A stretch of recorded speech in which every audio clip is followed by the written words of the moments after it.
Je viens ici, je vais commencer par ça. Je viens et nous venons ici sans vous faire une longue présentation. Je pense que déjà, la première des choses que je tenais à dire et à répéter, on n'est pas là pour vous présenter quoi que ce soit. L'objectif aujourd'hui, c'est pas de présenter un plan, l'objectif c'est pas de vous faire des promesses ou d'annoncer des choses. L'objectif c'est déjà de faire un point d'étape sur la situation du syndicat, sur la situation du transport, sur notre territoire. Et je trouve, et au final, c'est la logique des dates qui a fait qu'on commence à Algrange, mais à la fin, c'est finalement bien de commencer par commencer cette grande réunion publique. Ça n'aurait pas eu le même sens à Cattenom, je le dis comme ça ça n'aurait pas eu le même sens à Autange, parce qu'effectivement, les débats n'auraient pas été les mêmes et ne sont pas les mêmes, et en tout cas, la question de l'urgence à la discussion me semblait et nous semblait évidemment plus intéressante ici pour commencer le débat. Donc oui, effectivement, aujourd'hui, on vient sans une grande présentation à vous faire. Aujourd'hui, j'aimerais simplement vous rappeler le cadre de cette concertation. Rappeler évidemment le cadre des compétences du SMITU et de l'organisation avec le délégataire pour que ce soit à peu près clair pour tout le monde, pour l'utilité du débat qu'il y aura ensuite. Bien évidemment, je donnerai ensuite la parole à Monsieur le maire, qui nous fait le plaisir de pouvoir nous accueillir. Et ensuite, évidemment, on laissera libre le débat pour que tout à chacun puisse s'exprimer, à la fois sur la problématique, puisqu'on a deux types de choses, évidemment, des problématiques personnelles ou interpersonnelles, ou un groupement de problématiques personnelles qui ont des conséquences beaucoup plus globales sur le réseau, et évidemment, s'il y a, j'allais dire, des avis sur la situation du syndicat et du transport public du Thionvillois de manière plus générale. On a considéré qu'il y avait ce besoin de rétablir un discours. Voilà. Donc c'est pour ça aujourd'hui qu'on a fait cette démarche de grande concertation, de rétablir un discours officiel sur la question de la mobilité, parce qu'effectivement, comme j'ai toujours eu l'occasion de le dire, chacun est suffisamment intelligent pour comprendre les aléas techniques qui font qu'un système de bus marche ou ne marche pas. Encore faut-il le dire et l'expliquer. Encore faut-il expliquer le pourquoi du comment, et évidemment écouter et avoir les oreilles bien ouvertes quand les gens s'expriment. Donc c'est tout l'enjeu de ces réunions publiques, c'est de faire un point d'étape avant un certain nombre de décisions importantes que nous aurons à prendre. Donc, je tiens également à faire... Il y a certains élus dans la salle, évidemment de l'agglo que je vois, des différents élus municipaux. Il est absolument évident que nous allons entamer à la fin de ce cycle de concertation des décisions politiques qui seront à prendre et qui n'auront pas le choix d'être prises. Des décisions politiques sur, évidemment, les contributions des collectivités. Et évidemment, ces contributions des collectivités auront une implication et un effet sur nos EPCI, les agglos, puisque effectivement, on parle aujourd'hui d'un problème de déficit globalement du SMITU d'à peu près 6 millions d'euros. En tout cas, tout dépend de quoi on parle. Mais le besoin de financement du SMITU est aujourd'hui annoncé de 6 millions d'euros. Donc nous allons demander de l'argent aux collectivités. Et avant de demander de l'argent aux collectivités, on doit savoir aussi ce qui ne va pas. Parce que cet argent doit être bien utilisé. Et c'est tout l'enjeu aujourd'hui de cette concertation. Bien évidemment aussi, on a des enjeux de périmètre. Alors ça vous intéressera peut-être moins à Algrange, mais la vraie question, c'est que tous les territoires n'ont plus envie d'être membres du SMITU, ou ont annoncé ne plus vouloir être membres de ce syndicat, pour des raisons qui leur sont propres. Donc la question qu'on posera à l'ensemble des territoires dans le cadre de cette concertation, c'est bien de savoir si on a encore des choses à faire ensemble. La question se pose moins ici, puisque vous êtes intégré au Val de Fensch, que le Val de Fensch et Port-de-France-Thionville sont maintenant dans un destin assez naturel, et qu'effectivement la mobilité du Thionvillois va bien s'organiser à travers l'organisation du syndicat, ou en tout cas dans un avenir commun avec le Thionvillois. Donc la question se pose moins, mais néanmoins c'est bien l'importance aussi de ce cycle de réunions publiques que de poser tous les débats, et également les débats de périmètre. Voilà ce que je pouvais dire sur le cadre de cette concertation. Je tiens simplement à rappeler, et après je laisserai soit les vice-présidents, soit la part à Monsieur le maire, mais évidemment je tiens à rappeler la différence de compétences, puisque je veux simplement que les choses soient claires. le syndicat organisateur de transport de Thionville, le SMITU, est une autorité organisatrice de transport qui a une délégation de l'État et de la région pour gérer toutes les mobilités. Donc aujourd'hui, quand on vient vous interroger, on peut parler de toutes les mobilités. On peut parler du rail, on peut parler de la mobilité douce, on peut parler du bus, on peut parler d'absolument tout, puisque nous avons la compétence aujourd'hui pour pouvoir le faire. La seule difficulté que nous avons, c'est que nous n'avons pas pu, aujourd'hui, où le syndicat n'a pas réalisé tous les schémas ou toutes les organisations ou toutes les planifications pour parler d'autre chose que du bus. Mais nous aurions la compétence pour parler de toutes les mobilités. Et donc, aujourd'hui, moi je le fais, et c'est un débat ouvert. On est bien là pour parler du bus, qui fonctionne ou qui ne fonctionne pas, des problématiques diverses, mais on peut aussi parler de mobilité sur notre territoire. Et je crois que c'est véritablement l'un des enjeux aussi que de pouvoir le dire. La deuxième des choses, c'est qu'effectivement, le SMITU est une autorité administrative qui récolte les contributions à la fois des entreprises et des collectivités, et qui derrière, pour le fonctionnement du bus, délègue le transport et le réseau de transport et la mise en route opérationnelle de ce transport à un délégataire, donc Keolis, qui est bien là pour faire la gestion quotidienne du bus et de l'organisation des bus, mais avec le matériel du SMITU. Je vais synthétiser en disant qu'effectivement, si on a un problème de réseau ou de chauffeur, c'est plus Keolis. S'il y a un problème de matériel, c'est le matériel du SMITU.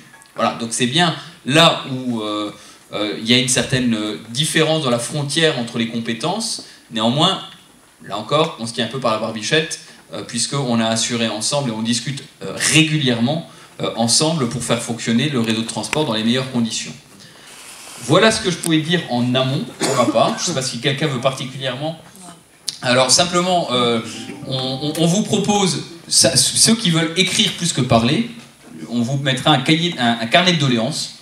Donc n'hésitez pas aussi, en plus du compte-rendu oral, on aura la possibilité d'avoir ce carnet de doléances qui sera mis à chaque réunion publique et qui sera l'occasion d'avoir une traçabilité en la matière. Donc n'hésitez pas à en prendre, à l'utiliser, puisque tout le monde n'a pas forcément les mêmes volontés d'avoir de grands discours, de faire de grands discours dans ce type de situation. Voilà, donc monsieur le maire, il n'y a pas de flatterie derrière. Vous me connaissez assez pour savoir que ce n'est pas tout à fait mon genre.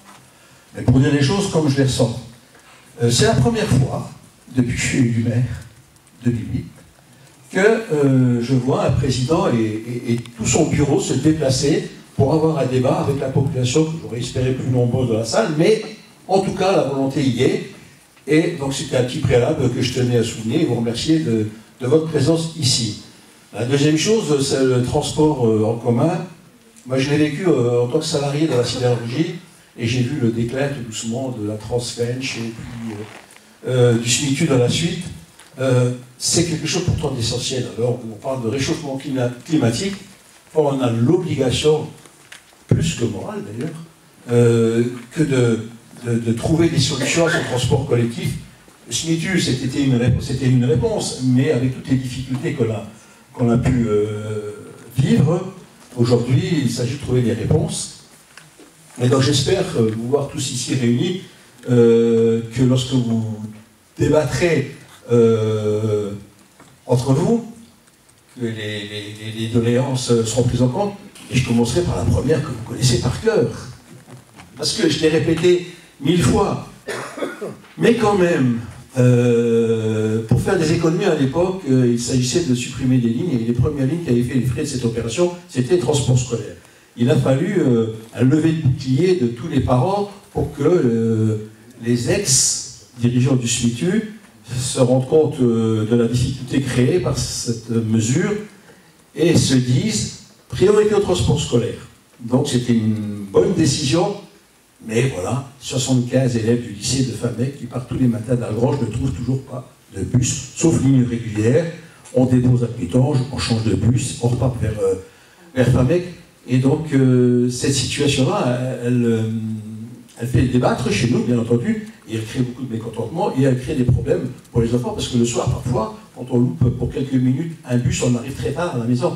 Et donc vous imaginez un enfant, un ado de 15-16 ans, faire plus d'heures que nous on faisait à l'usine à l'époque, hein, dans une journée. Donc voilà, c'est quelque chose qui nous tient à cœur ici, c'est de trouver une solution. Alors on m'a dit, oui, il manque de chauffeurs. Je suis obligé de vous dire comme je le pense, encore une fois, je dis pour 8 à 10 personnes dans un village, on a trouvé un chauffeur, pour 75 enfants, on ne trouve pas. Donc voilà, ça c'est... Et je ne dis pas qu'il faut corriger, prendre à l'un pour enlever à l'autre, je me dis, quand on trouve une solution pour l'un, on doit être en capacité de trouver pour l'autre. Et comme Rémi, tu m'as dit tout à l'heure que Keolis s'occupait des chauffeurs, donc messieurs, madame Keolis, trouvez un chauffeur pour un Grange. Le transport scolaire, 75 gosses, c'est pas rien, quoi. Hein, il faut les transporter, les amener tous les jours à Famec, et c'est bien pour leurs études, et c'est bien pour vous aussi, parce que du coup, l'image, sans tout soit transformée. Et puis ensuite, il y avait le dernier point, et puis je laisserai la parole, parce qu'il y a beaucoup de choses à dire, et puis je pense que je ne serai pas le seul à avoir des précisions à vous demander. Les bus du dimanche avaient été aussi supprimés ici. J'ai rencontré 2 catégories de personnes. La première catégorie, c'est des gens qui habitent à Grange, qui n'ont pas de véhicule et qui allaient travailler sur Thionville, et qui faisaient du BSD. Et bien quand on fait du BSD et qu'il n'y a pas de bus, on reste à la maison et on perd son emploi. Donc ça, j'ai rencontré. J'ai rencontré des personnes qui venaient du bas de la vallée pour travailler à l'EHPAD, et qui n'avaient pas de voiture, donc ils comptaient sur le bus le week-end pour venir ici, pas de bus le dimanche, c'était la galère, il fallait trouver quelqu'un pour les amener. Donc ils ont pas perdu, ces personnes-là n'ont pas perdu leur emploi, mais c'est toujours compliqué à gérer parce qu'il faut être transporté. Donc voilà, c'était des décisions qui ont parfois des conséquences inattendues chez les personnes, notamment cette perte d'emploi. Donc j'ai entendu par les uns et les autres que la tendance n'était plus à réduire le kilométrage de transport, mais à l'accroître. Donc ça, c'est plutôt une bonne chose. Vous êtes tous là, je vous connais, hein, je sais que vous avez le souci du transport collectif, et donc trouver les bonnes solutions pour que tout le monde s'y retrouve. Voilà. Et pour recontextualiser la logique récente et la problématique récente depuis 2 ans, à peu près, c'est que le SMITU a une ambition, c'est un schéma de transport, c'est les fameuses lignes de bus que vous avez, et que vous pouvez voir sur le site du SMITU, sur le site de Keolis, et on a une difficulté majeure, c'est le manque de chauffeurs, effectivement. Alors, monsieur le maire l'a rappelé, mais c'est quand même bien de l'entendre. Aujourd'hui, il nous manquerait, alors je ne vais pas parler à la place de monsieur Tonon, mais on est à combien de chauffeurs? Il nous manque 25 à 30 chauffeurs. Entre 25 et 30 chauffeurs pour assurer le service, aujourd'hui, au quotidien. Et la problématique pour trouver 25 à 30 chauffeurs, c'est qu'il faut en recruter à peu près une centaine pour être sûr, avec le turnover habituel, avec le fait que beaucoup de personnes vont à Luxembourg, avec la difficulté de former des gens compétents, et qui restent compétents et qui restent en emploi. Ben en fait, pour combler ce trou, c'est un flux quasi permanent de pas loin de 80-90 chauffeurs, en fait, pour avoir et en fidéliser une dizaine ou une quinzaine. Donc c'est le souci quotidien, et le délégataire est payé pour ça, pour faire vivre effectivement ce plan de transport, mais en étant réaliste, effectivement, le syndicat fait le choix de mettre en place un plan de transport priorisé, parce qu'effectivement, sur 3 800 000 km, il y a aujourd'hui 3 100 000 km qui sont réalisés. 3 800 000, c'est l'objectif idéal. Aujourd'hui, on en réalise, avec le nombre de chauffeurs que nous avons, 3 100 000. C'est à peu près ça, madame la directrice. Donc, dans cette situation, il y a eu des choix qui ont été faits de réduire un certain nombre de lignes dans le cadre du plan de transport priorisé. C'est le cas, effectivement, le dimanche. Hein, tu parlais du dimanche, et même si c'est un choix plus antérieur qui a amené à des réductions progressives le dimanche, mais on a notamment ce plan de transport priorisé qui s'appliquait. Les scolaires ont été sacralisés. Alors, en tout cas dans l'intention politique. Voilà. Non mais je le dis, dans l'intention politique, tout le monde, en tout cas toutes les personnes autour de table, les anciens comme les nouveaux, je vais le dire comme ça, se sont toujours exprimés pour favoriser le scolaire. Donc c'est là où nous avons des solutions à trouver pour Algrange, parce qu'effectivement, au-delà de cette problématique du plan de transport priorisé, et peu importe cette question du plan de transport priorisé et du recrutement de chauffeurs, on a encore des chauffeurs sur place, et aujourd'hui la question scolaire est une priorité, et la priorité politique, parce que effectivement il y a la question de l'emploi, mais avant même l'emploi, il y a effectivement cette question du scolaire, qui est absolument nécessaire, parce que c'est là où quasiment l'essentiel de la population a un jour besoin d'un bus, en tout cas dans notre système et dans notre organisation. Tu aurais ajouté quelque chose, Bernard? Oui. Mais moi, je rajouterais simplement la chose suivante, c'est que effectivement, en 2020, lorsque finalement on a été impacté directement par le manque de chauffeurs, parce que voilà, jusque-là, ça se passait plutôt pas mal. Je suis passé dans toutes les communes, j'ai rencontré tous les maires parce qu'on a décidé de mettre en place un plan de transport priorisé. Plan de transport priorisé qui, comme l'a dit le président, avait pour mission de sacraliser le transport scolaire.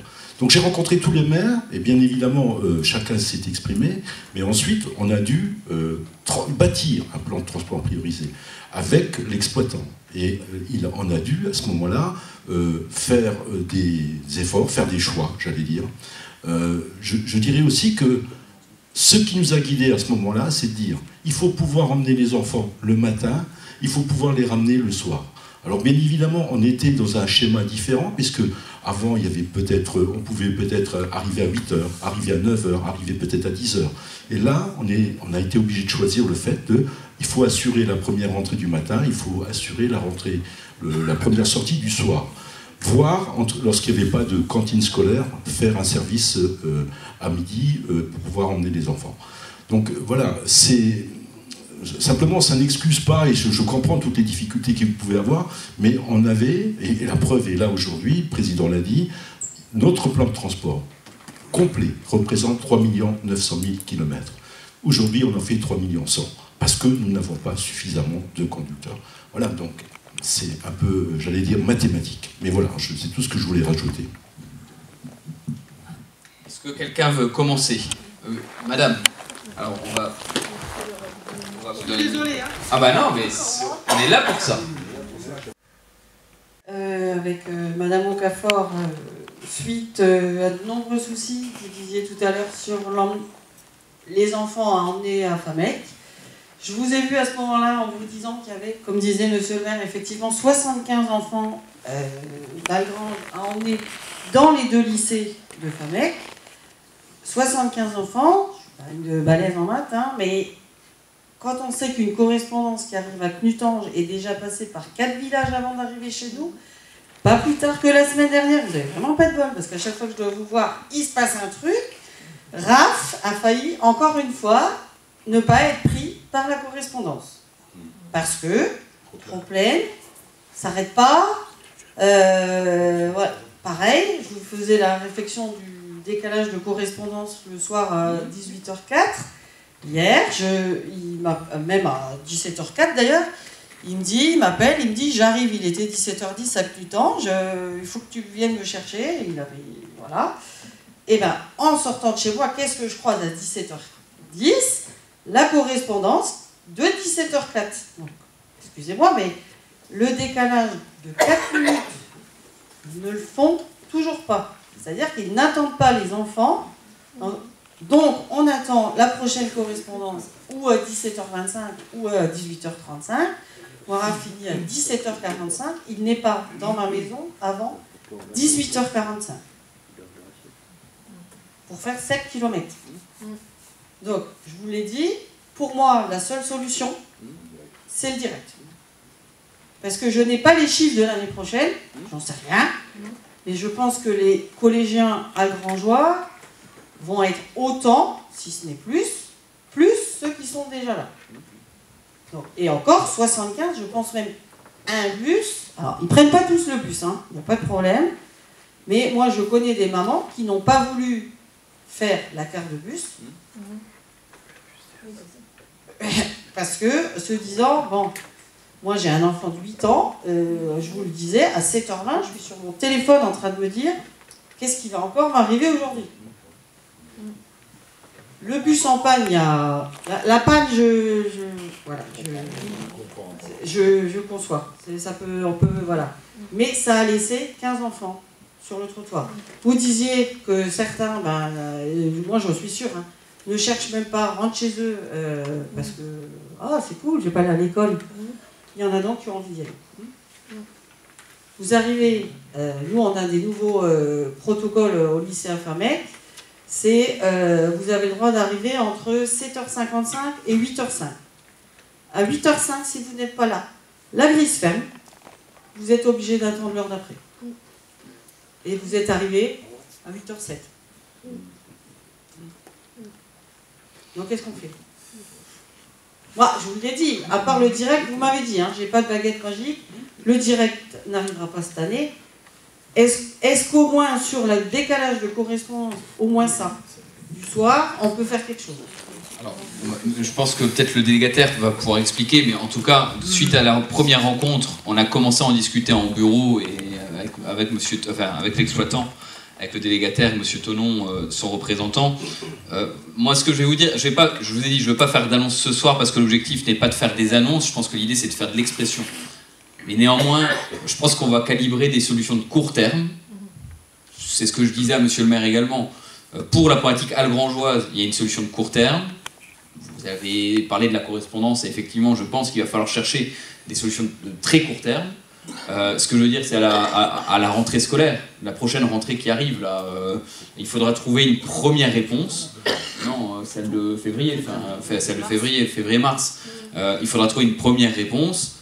Et après, il y a du moyen et du long terme. Le moyen et long terme, c'est des solutions... C'est même pas une question de coût.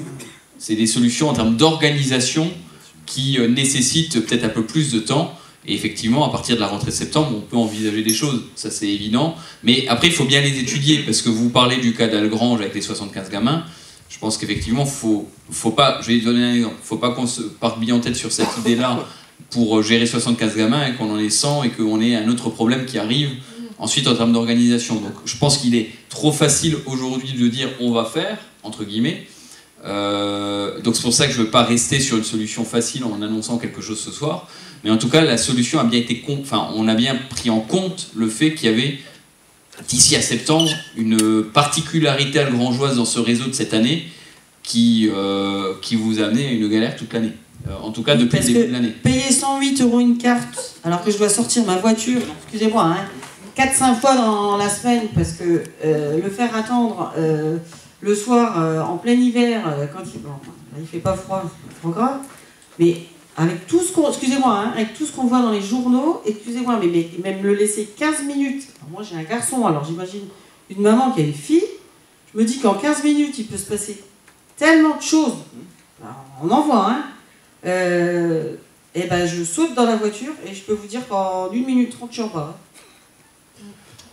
Bonsoir madame, alors voilà, je vous remercie pour la description précise de la situation et je ne vais pas vous contredire parce qu'effectivement on le constate avec des difficultés, enfin je compléterai les propos du président, alors des difficultés de recrutement pour des conducteurs et au-delà de ça, des difficultés parfois à prévoir les effectifs aussi qu'il y a dans les établissements scolaires et donc de calibrer aussi la taille des bus. Que l'on va mettre en place. Et alors je prendrai dans le flux logique, c'est-à-dire le matin, vous avez les élèves qui doivent faire une correspondance, souvent à Knutange, et qui font une correspondance avec des véhicules qui descendent déjà de la vallée, qui sont déjà bien remplis, et pour lesquels alors on a d'une part des élèves qui parfois voyagent sans titre de transport, d'autres voilà, qui sont en règle, pas de souci, mais qui surchargent les véhicules, qui prennent une partie des places, mais pour lesquels on sait pertinemment que nous, il nous manque un moyen, voilà, vous l'avez dit, alors qu'il soit à Knutange ou à Algrange peut-être à traiter, qui perturbe aussi la ponctualité, donc l'arrivée à l'établissement scolaire. On n'est pas souvent en l'heure. Parce qu'on essaye de faire des répartitions pour essayer quand même de prendre tout le monde en charge. Et le soir, le sujet de la correspondance qui est bien identifié chez nous, alors on fait ce qu'on appelle des correspondances à vue, c'est-à-dire que vous et moi, on doit essayer de se caler pour être à peu près à la bonne heure, et l'un doit attendre l'autre. Ils ne s'attendent pas. Voilà, et donc là, on est amené à gérer peut-être du retard du premier parce qu'il a beaucoup de monde à emporter, que le départ devant l'établissement scolaire se fait pas bien, et qu'au bout d'un moment, si le premier est en retard, le deuxième se dit il est passé, il n'est pas passé, il n'a pas vraiment de moyen de le savoir. Excusez ma question, ils n'ont pas de radio? Alors, ils ont des radios, mais ils ne se parlent pas entre eux, ils ne peuvent pas se parler entre eux. Je vous confirme qu'ils ne se parlent pas. Hein. Voilà, et donc je vous le confirme aussi, et donc c'est une difficulté entre guillemets technique, mais qui est résolvable, mais qui est compliquée parce que vous avez affaire à de l'humain et que entre deux personnes, de temps en temps, ils peuvent ne pas bien se comprendre, voire pas vouloir se comprendre aussi. Voilà. Et donc du coup, ils loupent les correspondances. Et quand en plus, vous avez le premier qui est en retard, le deuxième, il se dit, bon ben, il est passé ou il n'est pas passé, tant pis, je m'en vais, parce que moi-même, je vais être en retard avec les autres. Voilà. Parce que nous, en fait, on nous a avancé 3 minutes le matin. Avant, c'était 7h16. Maintenant, c'est 7h13. D'accord? Je peux vous dire que... Alors, ça, j'avais jamais vu de ma vie. Hein. En avance, 7h11, il est passé devant le jeune homme, là. 7h11. Donc, Raphaël m'appelle, me dit, bah... il n'a pas eu mon bus. Alors, en avance, c'est très rare. Hein. C'est vrai.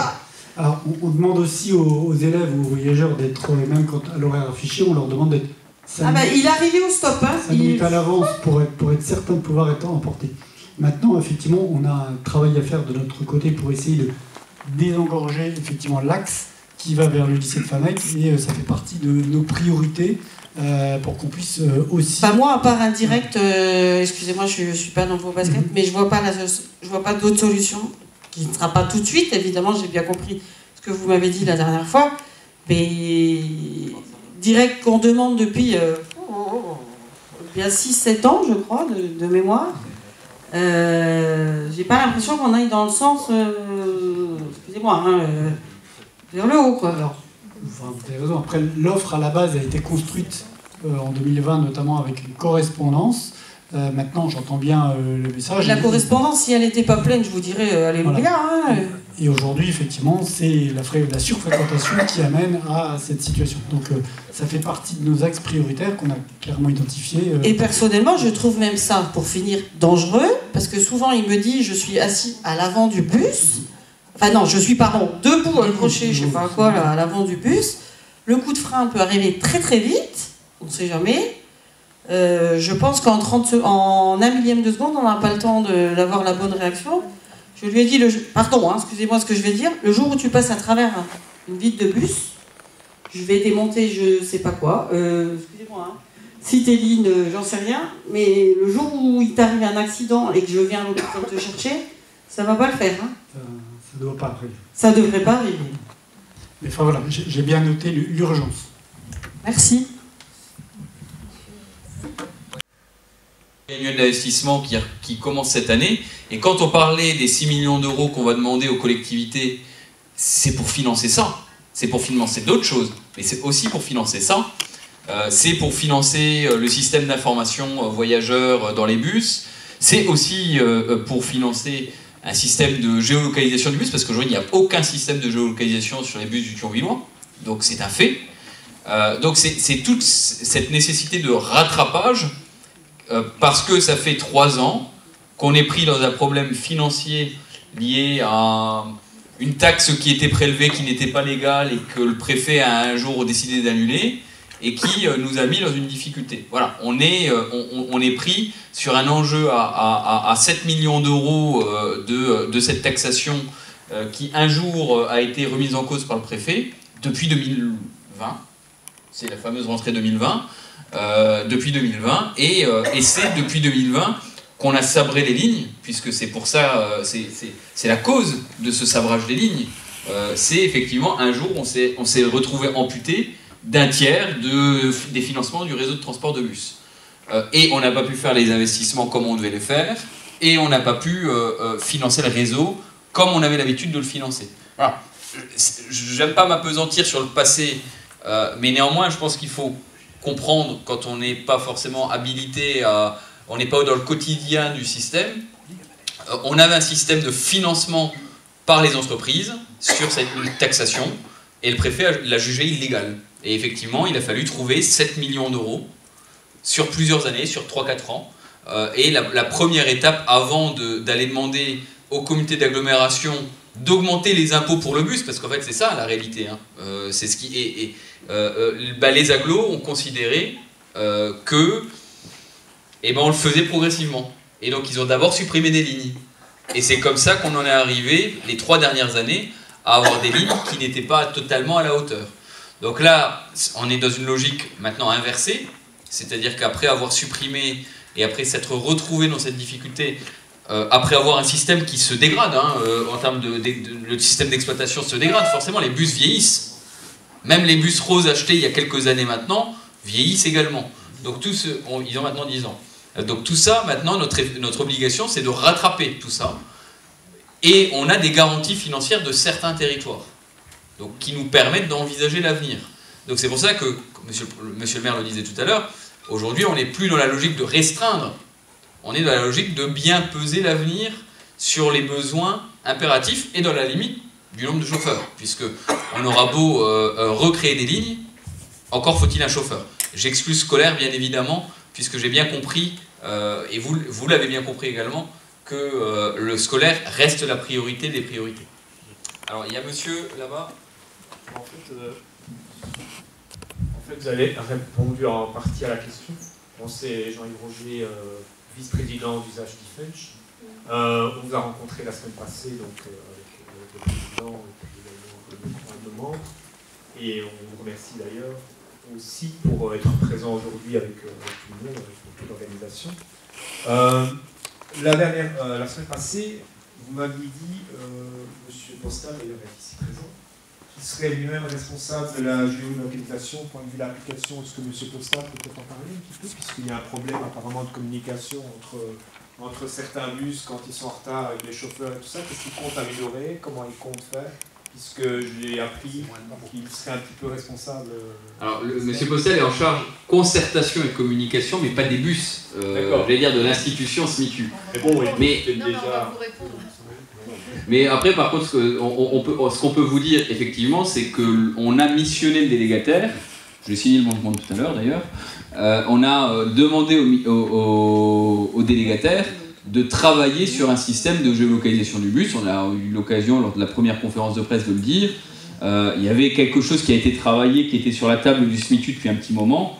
La nouvelle gouvernance qui s'est installée l'a tout de suite validé sur le principe politique pour une mise en route opérationnelle en septembre, parce qu'on estime que c'est le minimum de modernité que de pouvoir de pouvoir se déplacer à travers un système assez simple de géolocalisation par une application qui vous permet de savoir si le bus vient ou pas. Et dans combien de temps? Ça, c'est la deuxième étape. Parce qu'on peut ne pas avoir la certitude à la minute qui vienne, mais déjà de savoir dans les 5 minutes ou les 10 minutes s'il vient, ça évite de rester sur le quai. Voilà, c'est déjà une première étape. Ça fait partie de cette logique de rétablir une certaine forme de confiance entre le réseau et l'usager, que de pouvoir donner cette certitude. Donc oui, il y a un travail qui est effectué, c'est un travail qui est effectué par le délégataire actuellement, de pouvoir avoir un système qui ne sera pas encore le système d'exploitation le plus performant, puisqu'il y a un deuxième pan qui est lié au nouveau dépôt, à la nouvelle mobilité, à l'achat de nouveaux bus, et qui nous permettrait d'avoir un système d'exploitation beaucoup plus performant en termes de géolocalisation du bus, mais au moins on pourra avoir un système assez classique dans les offres de mobilité et qui globalement coûte une centaine de milliers d'euros par an aux syndicats, sur un budget de 26 millions d'euros pour donner des proportions. Donc c'est quelque chose qui nous permet assez rapidement de donner une offre supplémentaire, au moins sur la certitude que le bus vienne et sur l'horaire du bus. Donc ça c'est un premier élément qui est en cours d'élaboration, puisque c'est plus de la discussion, maintenant c'est de l'élaboration et la mise en œuvre du dispositif. Je ne sais pas, M. Tonneau, vous voulez rajouter quelque chose? Ça permettra...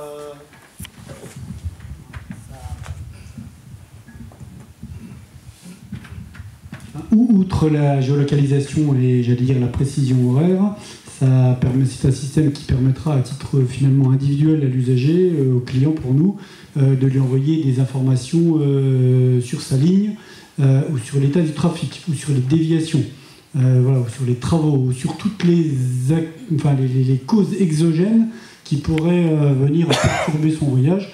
Et ceci en temps réel sur son smartphone, voilà, parce que voilà, ça fonctionnera avec un smartphone, mais tous les véhicules seront géolocalisés, ce qui n'est pas le cas aujourd'hui, puisque aujourd'hui, une fois qu'ils sont sortis du dépôt, on ne sait pas précisément où ils sont. Il y a la question aussi des nouveaux bus. Il faut déjà anticiper quels seront les nouveaux bus, avec quel type de moyens d'énergie on va utiliser ces bus. Moi je sais ici que sur Metz, actuellement il y a une discussion pour la mixée du Métis. À partir de 2025, la totalité des autobus et autocars renouvelés en France devront être à faible émission selon la loi. Motorisation électrique hybride, rechargeable, à pile à combustible, à hydrogène, trolleybus électrique. La métropole de Metz a déjà fait le choix de l'hydrogène vert.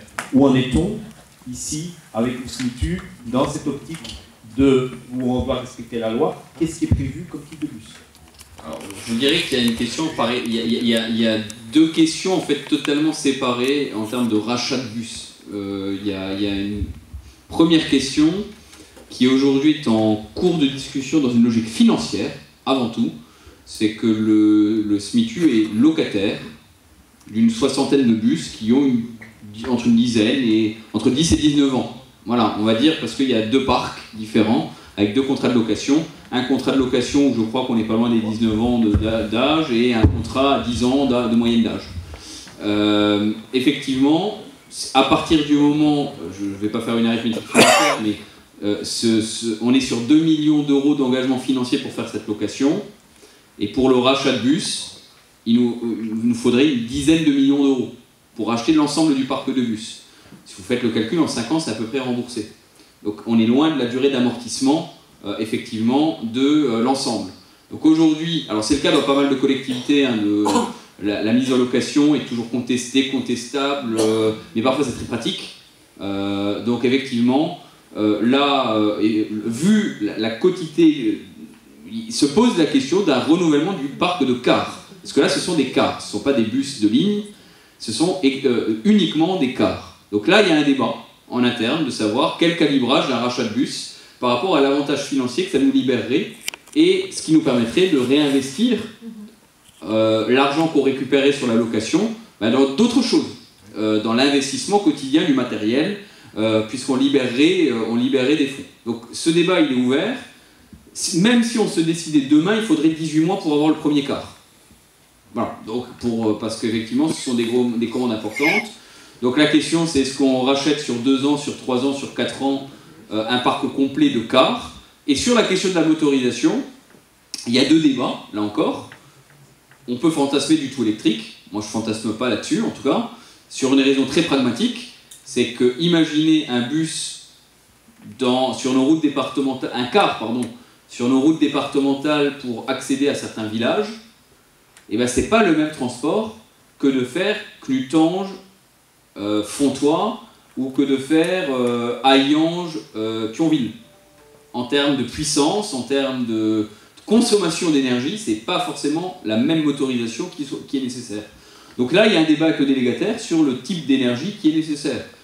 Il est clair qu'on est contraint par une législation, donc on s'y conformera puisqu'on a une législation à faire. Mais moi, ce que je peux garantir aujourd'hui, c'est qu'on fera le choix de l'efficacité du transport. Parce que moi, je ne fantasme pas. Moi, aujourd'hui, ce qui compte, c'est qu'on ait des bus et qu'ils fonctionnent. Après, le reste, qu'il soit au bioéthanol, au diesel, à l'électrique ou à l'hydrogène, ça dépendra autant de l'avantage économique du syndicat que de l'intérêt du citoyen pour ne pas se retrouver un jour en panne parce qu'un bus serait électrique, enfin un car serait électrique, et qui tomberait en panne sur l'autoroute ou sur une route départementale parce qu'il est mal calibré en termes d'usage. Donc ça, c'est l'expérience du délégataire que le délégataire doit nous apporter, puisque c'est pas nous qui allons rouler les bus et qui allons les faire vivre. Il y a des modèles hybrides entre le diesel et le tout électrique. Donc il y a effectivement cette question de l'hydrogène. La filière hydrogène se développe sur le territoire. On peut là encore fantasmer sur la question. On a un gros projet sur l'aéroport qui ne sera pas si loin de notre transport de bus. On a d'autres industriels qui consomment de l'hydrogène, qui peuvent aussi créer des synergies de territoire. Donc on a des questions à se poser sur la question hydrogène. Et d'ailleurs, le dépôt de bus qui a vocation à se créer, donc si vous le savez ou vous ne le savez pas, mais on doit reconstruire un nouveau dépôt parce que le dépôt est d'origine et en termes de législation du droit du travail ne correspond pas à la législation du droit du travail. Et donc ce dépôt est nécessaire. Il est nécessaire quand il est finançable, mais il est absolument nécessaire et c'est le premier des investissements à faire. Et ce nouveau dépôt tel qu'il a été calibré prévoira autant un parc complet électrique qu'une capacité à s'étendre sur l'hydrogène. Donc aujourd'hui, on serait en capacité, dans le cadre du projet d'investissement tel qu'il est réalisé, de répondre aux différentes mobilités. Après, néanmoins, le choix d'un renouvellement total du parc de bus, sera forcément très stratégique. Parce que sur la question de la mobilité des bus de ligne, le débat en fait n'existe pas. Le bus de ligne sera électrique. Je pense que ça c'est une évidence. La question qui se pose aujourd'hui, c'est le car. Qu'est-ce qu'on fait avec nos cars dont l'essentiel sont loués? Et la question là, elle va se poser, je pense, dans les 3 prochains mois ou dans les 6 prochains mois. Sur le calibrage des acquisitions. 2, la question va se poser évidemment sur le type de mobilité et d'acquisition qu'on fera par rapport à ces cars. Donc le débat il est totalement ouvert. On respecte évidemment les professionnels qui sont derrière les bus, puisque je répète, moi je n'ai aucune conviction, ce qui compte c'est l'efficacité du dispositif. C'est pas simplement d'annoncer aujourd'hui, ce soir, on va faire du tout électrique et d'être incapable de l'assumer demain, parce que je pense qu'à la fin ça nous retombera dessus de toute manière en termes d'usage, et ça retombera sur nous par effet, mais c'est d'abord sur l'usager que ça retombera. Donc je pense qu'on n'a aucun intérêt à ça. Je ne sais pas si là encore il y a d'autres personnes qui veulent en parler. Non? Il y a d'autres questions? Oui, monsieur.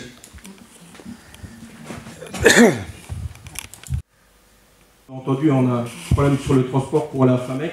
Moi, j'ai 2 enfants qui vont de l'autre côté, donc direction Autange, au lycée Autange. On a des soucis, donc ils prennent aujourd'hui le bus à Algrange, correspondance à Angevillers via Autange. Il y a un gros souci entre la correspondance là-bas. Ils prennent le 71 à une heure définie le matin, il n'y a pas de souci, celui-là est toujours en avance. Par contre, quand ils arrivent à Angevillers, ils attendent le 51.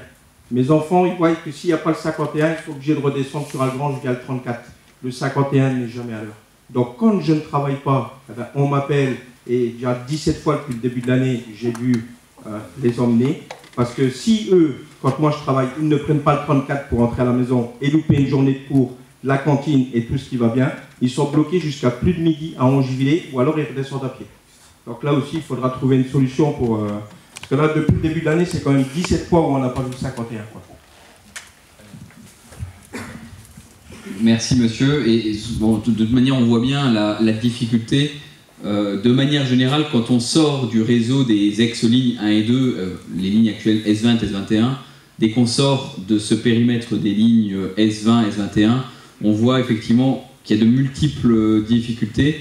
Et je pense que c'est peut-être tous ces petits éléments qu'on entend aujourd'hui qui nous permettront, parce qu'on est en train de travailler sur le plan de transport pour l'année prochaine, de recalibrer ce plan de transport priorisé, puisqu'on va avoir de l'espoir, on arrivera, j'espère, à recruter des chauffeurs d'ici là, donc peut-être qu'on arrivera à faire vivre un plan de transport non priorisé un jour, mais en tout cas, aujourd'hui, ce type de témoignage permettra peut-être de recalibrer aussi, alors on parlait des lignes scolaires, mais de manière générale, les lignes du quotidien, et notamment sur le principe que le scolaire est préservé. On a aussi, enfin moi je le dis publiquement parce qu'on en a discuté aussi avec le proviseur du lycée d'Autange. Moi, il m'a clairement dit il y a quelques années, c'était il y a 1 an que je l'avais vu, qu'il avait perdu 1/3 de ses élèves depuis 2020. Ah mais il va vous arriver la même chose à Jean. C'est sûr certain, parce que moi je connais des mamans qui ont mis leurs enfants ailleurs. À cause de ça. À cause du bus. Oui, ça compte. Bon, quand les dérogations, c'est ce que vous disiez Madame Okafor la dernière fois, quand les dérogations sont acceptées, mais il y a de plus en plus de gens qui cherchent à déplacer leurs enfants ailleurs Ou dans le privé. Que sur le lycée de secteur, et en plus quand on sait que le FAMEC ou Autange, suivant les études qu'on va faire, c'est le lycée de secteur, on s'attend, comme dit monsieur, à ce que les bus y passent.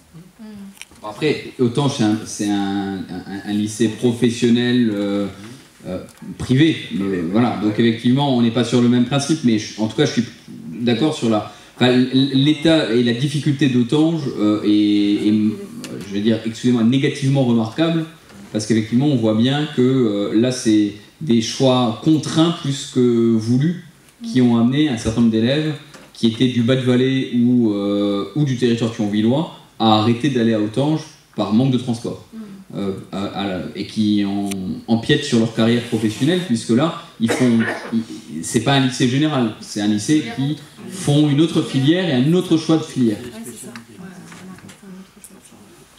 Si vous le voulez bien, moi je me permets, parce que publiquement on a un... Ouais, allez-y. Oui, Gérald Legrand, je suis conseiller municipal à Algrange et je suis également membre d'usage Stephen. Je voulais juste une précision quand même sur la question de la ligne Agrange-Famec.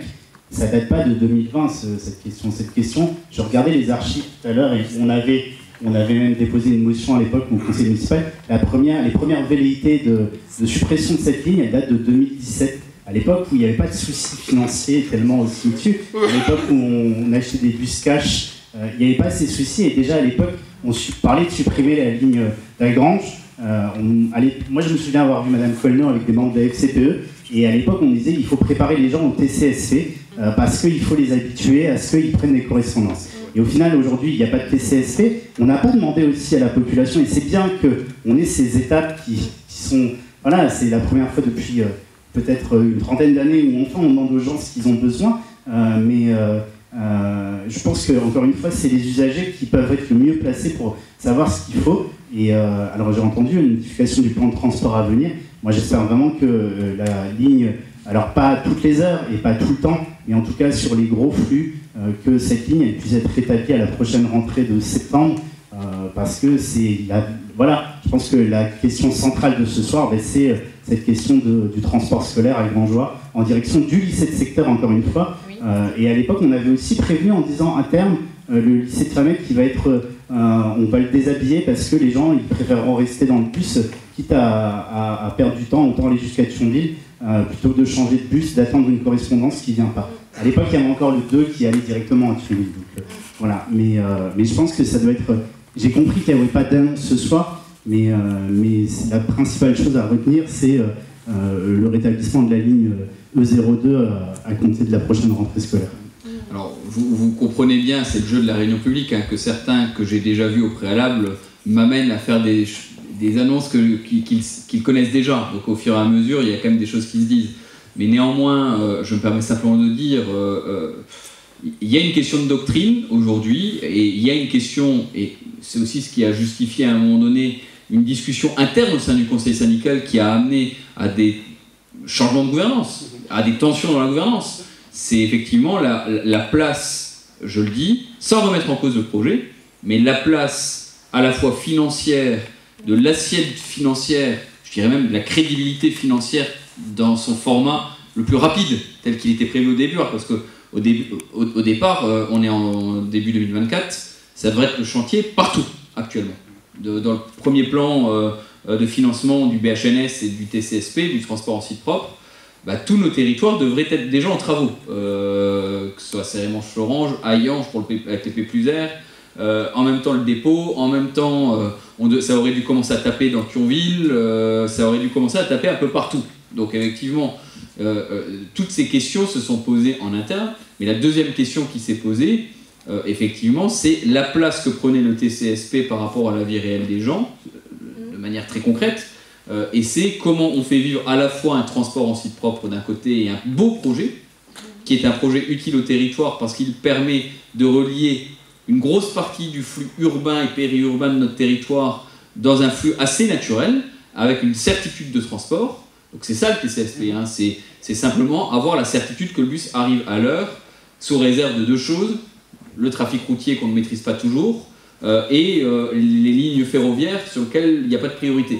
Donc en gros c'était ça l'objectif, c'était de s'assurer, le projet c'est à un certain nombre d'endroits on perce des ronds-points pour donner priorité aux bus, on crée des voies de bus dédiées, on fait des ponts pour éviter les bouchons, c'était ça la logique des deux ponts sur Thionville, c'est éviter les bouchons et desservir des zones qui sont des zones d'avenir et de développement comme la zone de Cormontaine. Ce projet est un beau projet, mais effectivement la question c'est à un moment donné, à Florange, quand on vient m'annoncer en tant que maire de Florange, il va falloir changer parce que vous passez dans le quartier politique de la ville aujourd'hui et qu'on va vous déplacer la ligne avenue de Lorraine, rue de la Centrale, je peux dire à mes habitants ça va vous faire 5 minutes à pied, c'est pas un sujet. Donc moi j'ai pas de problème avec ça. Quand le discours, vous avez qu'à vous habituer au nouveau réseau, chez moi ça tient. La question effectivement, c'est qu'habituer les gens aux correspondances, ça peut tenir dans certains territoires, mais il y a la problématique du scolaire, et il y a la problématique des horaires et des correspondances horaires. Parce qu'effectivement, c'est la question de la vraie vie des gens. Enfin, c'est là où il y a un calibrage. Donc, effectivement, moi j'entends, je rappelle également, alors ça c'est des bribes d'infos que j'ai eues quand j'étais pas encore membre du conseil syndical, mais à un moment donné on a fusionné les scolaires et les lignes traditionnelles. Pourquoi? Parce que les bus étaient vides, les bus traditionnels étaient vides, pendant que les bus scolaires étaient pleins. Et à un moment donné, une partie du réseau s'est dit, plutôt que de doubler financièrement d'un côté des lignes scolaires qui sont archi pleines et de l'autre côté des lignes scolaires archi pleines et des bus de ligne qui sont totalement vides sur les mêmes horaires, demandons à tout le monde de prendre les bus de ligne. Voilà, mais ça tient effectivement quand il y a des directs. On reprend... il n'y a pas un grand nombre. Ça tient dans certains cas. Donc effectivement, là je pense qu'il y a des trous dans la raquette, j'entends bien. Et ces trous dans la raquette, si on peut les rétablir, on les rétablira. Vous avez aussi compris qu'on a remis les lignes progressivement. C'est-à-dire qu'en fait, ça fait plusieurs années qu'on est en train de restructurer suite à la coupe brutale. Alors peut-être de 2017 pour certaines parties, mais aussi de certaines coupes brutales de 2020. Et on essaie de restructurer pour mettre fin à cette problématique de maillage qui a amené à cet enjeu qui était essentiellement financier depuis 2020. Donc des lignes scolaires aujourd'hui, alors qu'il n'y en avait pas du tout en 2020, il y en a eu qui se sont remis. Il y en a une à Nivelles, je crois. Il y en a une autre, je crois, actuellement en termes de lignes scolaires. Alors j'ai plus en tête Madame Colneau, c'est Fontois. Donc une ligne qui est également opérée et qui permet de ramener. Donc petit à petit, je pense qu'on y arrive à se poser la question.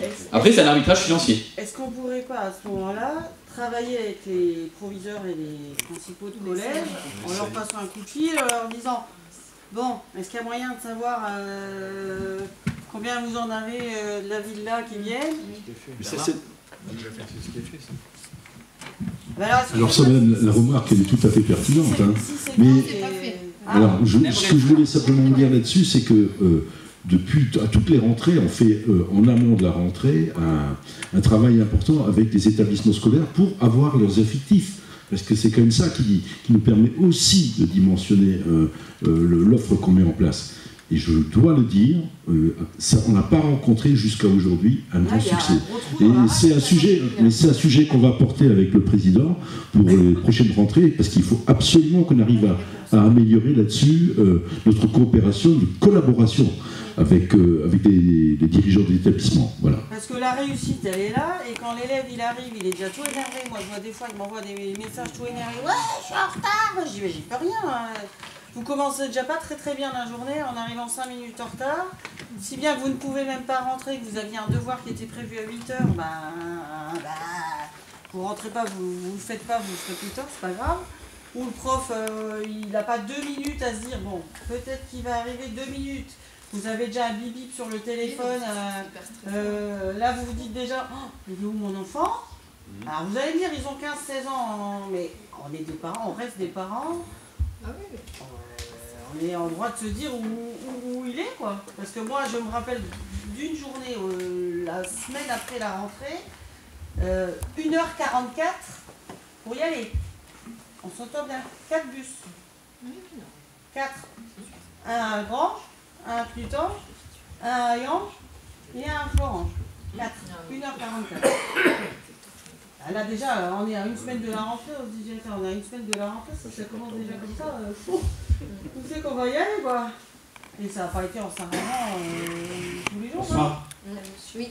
Monsieur Serraboulot, à Serebange, mon fils va au lycée Intermètre. Vous avez dit, à un moment donné, il y a eu le constat que certains bus étaient pleins, d'autres vides. Du coup, vous avez enlevé les bus qui étaient pleins, les scolaires. C'est un mauvais calcul, à mon avis, puisqu'on sait que les scolaires ont des heures assez précises pour arriver. Et à mon avis, c'est là que ça a un petit peu quand même cloché. Moi, en fait, je venais pour autre chose. Maintenant, vu l'ampleur du problème, quand j'entends que vous n'avez pas de chauffeur, pas suffisamment, que vous avez perdu des revenus, que vos bus sont vieillissants, que dans certaines villes, il n'y a même pas de bus carrément pour emmener les élèves au lycée, à mon avis, mon problème est plutôt anecdotique. Mais quand même, oui, je vais quand même le faire. parce que, en fait, on en a parlé tout à l'heure avec madame, on était au lycée plus ou moins à la même époque. Et quand on y était, ben, pour moi, le transport, ça fonctionnait, quoi. Moi, j'habitais Machpi à l'époque, petit village. Et on y arrivait. Et aujourd'hui, mon fils, sorti des horaires, le bus du matin, 8h, et le bus du soir, eh ben, il n'a plus de bus. Donc, aujourd'hui, grosso modo, c'est par semaine, je dirais, un tiers des trajets avec le bus scolaire, un tiers des trajets à pied.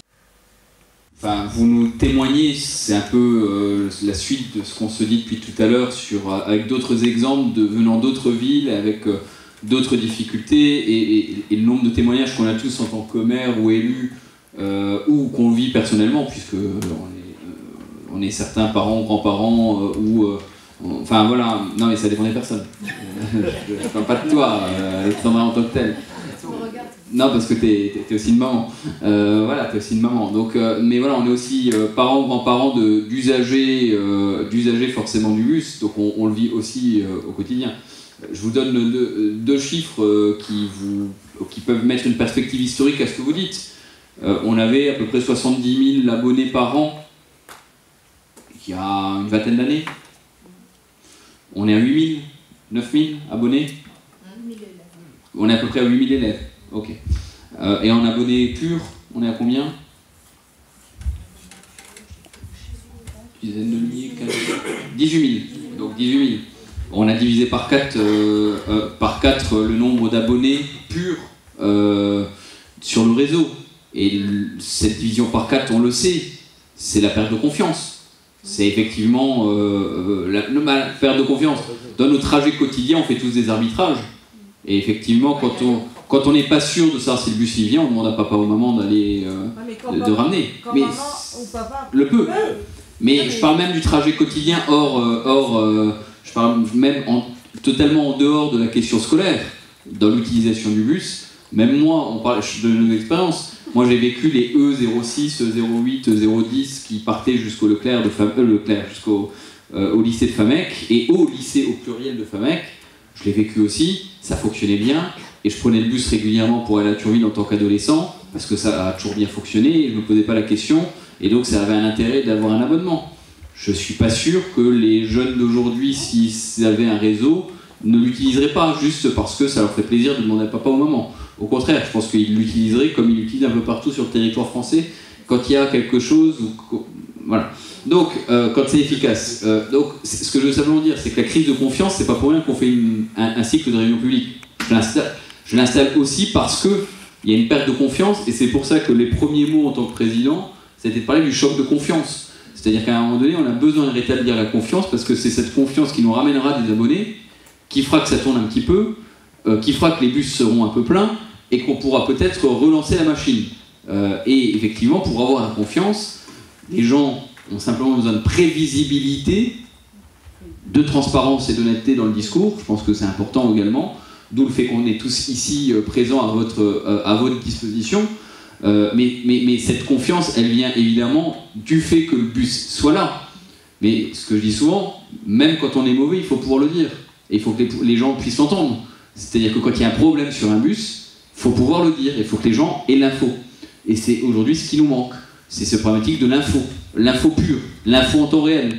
Donc effectivement, cette difficulté, on l'a bien identifiée. On le sait, et c'est tout notre travail du bureau syndical, du conseil syndical, que d'essayer de rétablir ça.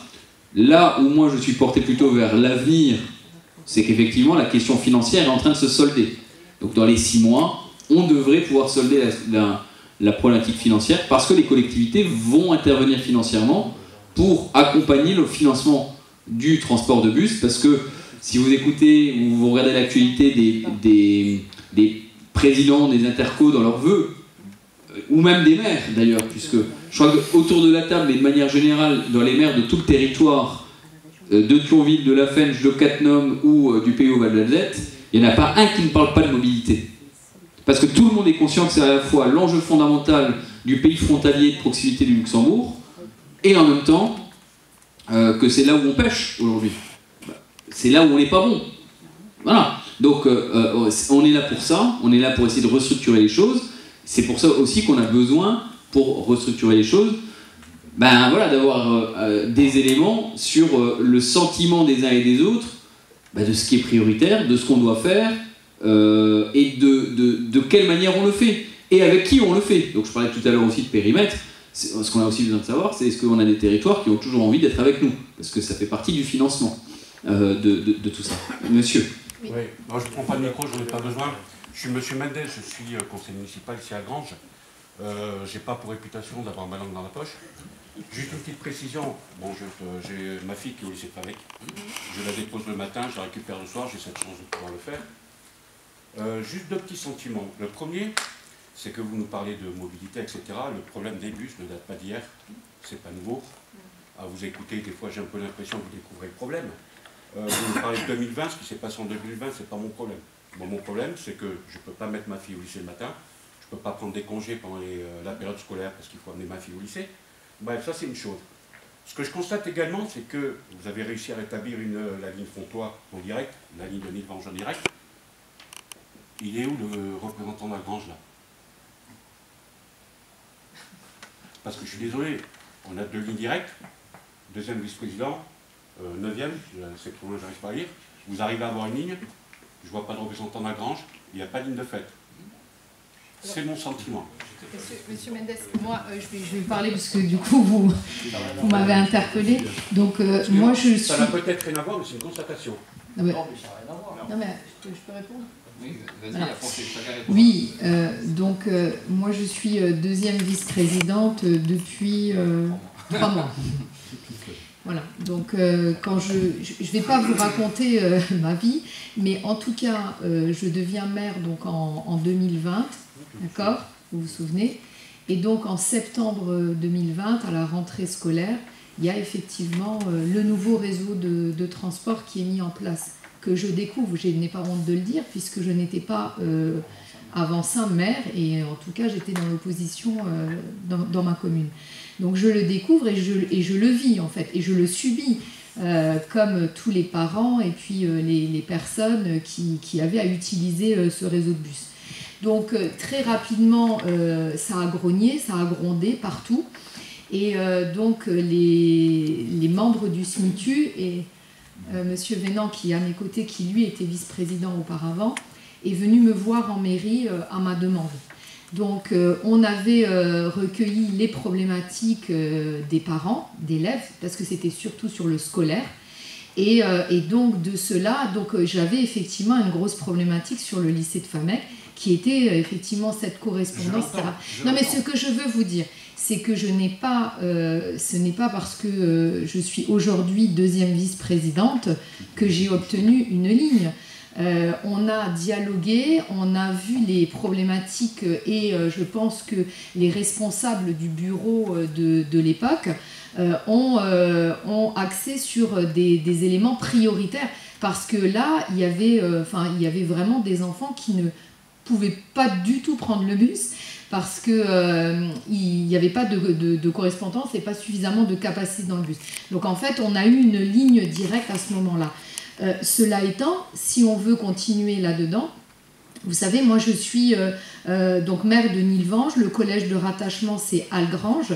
Aujourd'hui, nous n'avons plus la ligne 32 qui passait et qui permettait aux élèves du collège de Nilvange d'aller en toute quiétude vers le collège d'Algrange.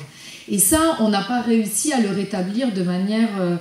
on n'a pas réussi à le rétablir parce que, comme l'a dit à juste titre le président, aujourd'hui, on a des problèmes. On a à la fois des problèmes financiers et on a à la fois des problèmes d'effectifs.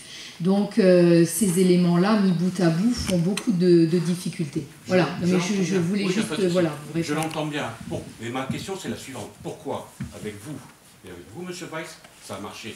Pourquoi avec Algrange, ça ne marche pas? La question, elle est simple.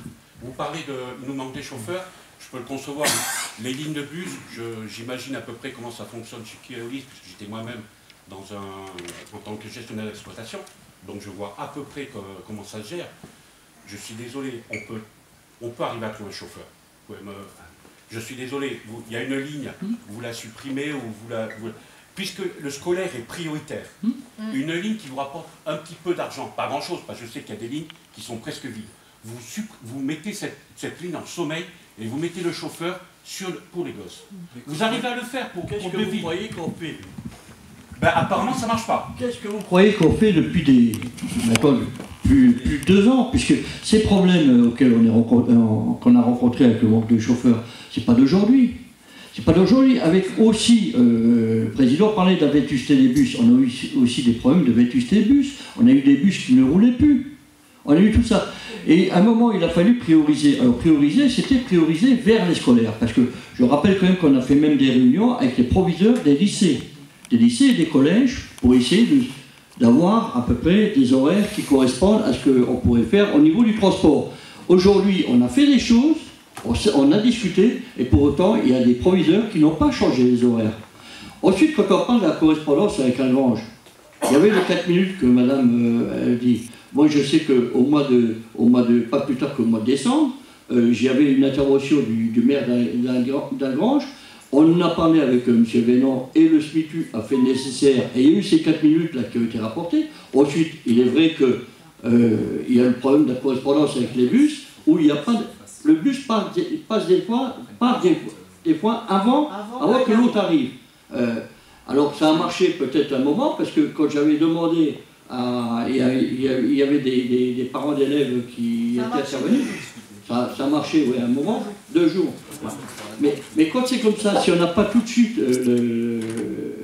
l'information, M. Vénan, pratiquement tous les jours, allait à un moment à transmettre pour essayer de traiter ces problèmes. Alors, le problème n'est pas de savoir si on est d'Algrange ou n'importe quoi. On a des problèmes au niveau, on regarde au niveau du circuit total du SMITU, de tout le périmètre. Et je ne vais pas regarder à libérer une ligne et pénaliser une ligne, alors qu'il y a d'autres problèmes qui pourraient être gérés différemment. Là, on parle de 75 gamins. Sur les 75 gamins, il y en a peut-être 50 qui ont besoin de ce bus. C'est pas rien, 50. Mais on le sait. Non, excusez-moi, vous dites que ça fait 2 ans que vous travaillez. Peut-être que vous n'utilisez pas la même méthode, la bonne méthode. J'ai bien dit peut-être. Attention, ne transformez pas ce que je dis. Il faudrait peut-être voir une autre approche des choses. Parce que là, on parle de 75 gamins. Il y a madame, elle dort, le matin, elle est en stress parce qu'elle ne sait pas si son gosse il arrive à l'heure au lycée, mais c'est inconcevable. Mais qu'est-ce que vous croyez que le maire d'Algrange fait? Depuis des mois, il dit il y a 72, 75 gosses qui partent et qui n'arrivent pas à aller au lycée. Pourquoi ça marche avec les 2 autres maires et pas avec le maire d'Algrange? Mais on a changé on a priorisé, on a changé des horaires, on a changé des... Ça ne marche pas. Visiblement, ça ne marche pas. Donc si ce que vous mettez en place ne fonctionne pas, trouvez une autre solution. C'est ça que je vous demande. C'est ça qu'on vous demande. Je suis désolé. Au bout d'un moment, il faut arrêter de nous dire j'ai pas le but, j'ai pas ceci, j'ai pas cela. Là, je suis désolé, on parle de 75 gamins qui ont besoin d'aller au lycée. Ces mêmes gamins qui vont être l'avenir de notre région. Au bout d'un moment, il faut arrêter de se voiler la face. On ne se voit pas la face. Ben, apparemment, ça fait 2 ans que vous n'y arrivez pas, donc au bout d'un moment, posez peut-être vous des bonnes questions. Monsieur, en tout cas, je pense que, là, sur le principe, et c'est pour ça qu'effectivement, quand on a rencontré, nouvellement arrivé, j'ai tout de suite rencontré madame avec une autre parente d'élève, moi j'ai tout de suite, je dis pas été dans l'empathie, on a tout de suite compris l'enjeu et la gravité de la situation. Néanmoins, la mise en œuvre d'une modification de la ligne, c'est pas en claquant des doigts. C'est tout ce je pense que c'est tout ce que Serge essaye de vous dire, c'est que ça se fait pas en claquant des doigts et c'est pas de la simple intention. Après, effectivement, la décision politique aurait pu peut-être être plus rapide et ne pas attendre 2 ans. J'entends bien. Voilà, c'est un acte et c'est un fait. Je l'entends. Après, à partir de là, monsieur, la question c'est qu'est-ce qu'on fait pour l'avenir? Et maintenant, sur l'avenir, je pense qu'on a plusieurs, feux qui vont au vert.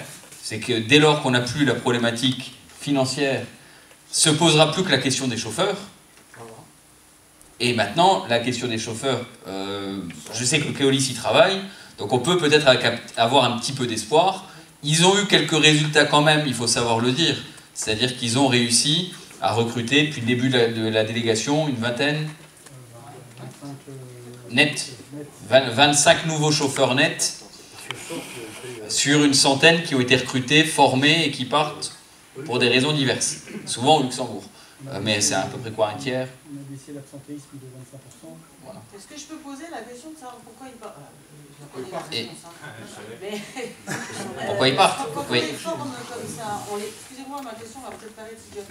Oui, oui, Est-ce qu'on ne les force pas, enfin, forcer, c'est peut-être pas le bon terme, est-ce qu'on ne les engage pas, j'en sais rien, 2 ans, 3 ans, ce que vous voulez, moi j'en sais rien, à rester en France? Parce que vous leur payez leur formation, on est bien d'accord là-dessus. Donc, 4 000 €. On est d'accord. Donc le monsieur qui se dit, bah ouais, bon, super, je vais aller me faire former chez Keolis, et puis après je vais dire... Mais est-ce qu'on peut pas à ce moment-là, je ne sais pas si c'est légal, j'en sais rien, mettre dans le contrat, je vous forme, sous réserve, que vous restiez au moins 2 ans. C'est trop facile, je le vois, parce que dans 2 ans... Malheureusement, c'est... Qu'est-ce qui est payé par l'État? C'est l'État qui paye la formation. La formation est payée par l'État. On va mettre un truc dans un contrat à dire... Il y a une loi, en fait. Il faut discuter. Il y a une loi, en fait, Après, je ne vous cache pas, madame, qu'on est, je pense, aussi dans un rapport de force inversé avec le salarié, c'est-à-dire qu'on est tellement content d'avoir déjà des salariés aujourd'hui et d'avoir des gens intéressés par le métier de conducteur de bus. Vous savez qu'on est dans une crise des métiers, je pense, comme dans pas mal de choses. Je vois ce que je veux dire, mais l'État il est dans un pays de bisounours, là, parce qu'on a, excusez-moi, on est à côté du Luxembourg, on donne 4 000 € pour payer une formation, enfin, on donne 4 000 € pour une formation, le monsieur il fait 25 km, il gagne, j'en sais rien, 3-4 000 € au Luxembourg, j'en sais rien. Excusez-moi, mais j'ai arrêté d'être, je vous dis, dans le pays des bisounours, bien entendu qu'il va aller au Luxembourg. Non mais ça, il vous le dit pas au départ. Mais non, qu'il vous le dit pas, c'est pour ça que je demande si on peut pas... On la remarque est pertinente. On l'a tous fait. C'est qu'effectivement, il y a, alors on ne va pas répéter à tout va qu'il y a des problèmes de chauffeur, maintenant tout le monde l'a bien compris, et puis on a cette problématique de, entre guillemets, l'heure de pointe.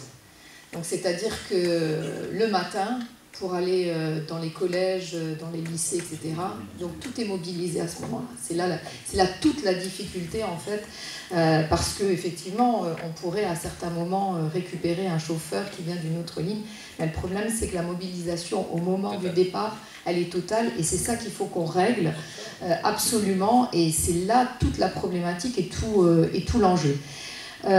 Pour aussi aller sur ce qui a été exprimé un petit peu avec M. Weiss et M. Dick l'a bien dit, on est maire de Fontois et de Milvange, mais on est aussi conseiller départemental. Et sur notre canton, on a effectivement tout un territoire dont Algrange fait partie, mais également Knutan, je pense à Fontois, Angevillers, etc., qui peuvent être considérés comme des territoires un petit peu en retrait, finalement, de ce maillage qui a été positionné en 2020 et qui sont ces lignes BHNS. D'accord ?